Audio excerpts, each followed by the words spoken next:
dans le concert des nations. Il porte en lui des valeurs universelles.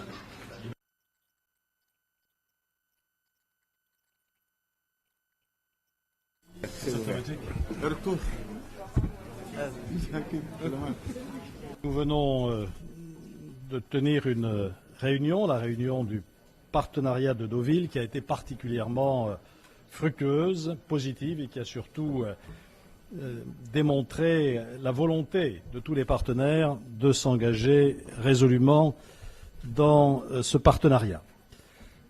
Pour nous, aujourd'hui, la priorité est claire.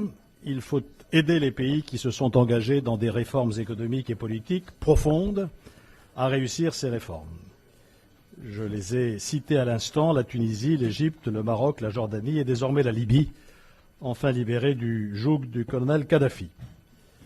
Ce partenariat de Deauville, vous le savez, a été lancé lors du dernier sommet du G8 à Deauville, précisément, sous la présidence de Nicolas Sarkozy. Les chefs d'État ont jeté les bases de ce partenariat.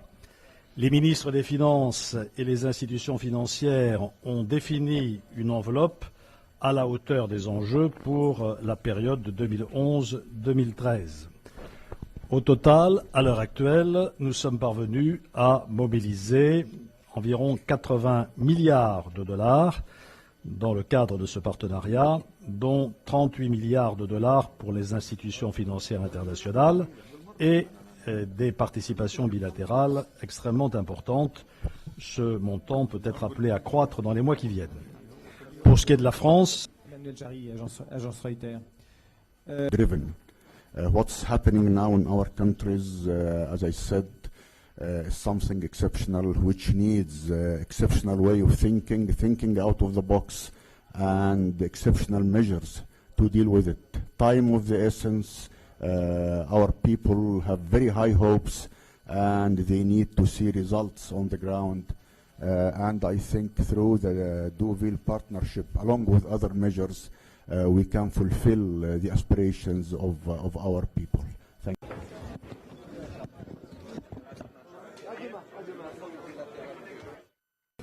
Et que les 5 pays seront des démocraties authentiques, concrètes et réelles, et que désormais ces 5 pays feront partie de l'élite des démocraties internationales qui croient en les valeurs de liberté, de multipartisme, et j'espère que nous ferons partie de ce club.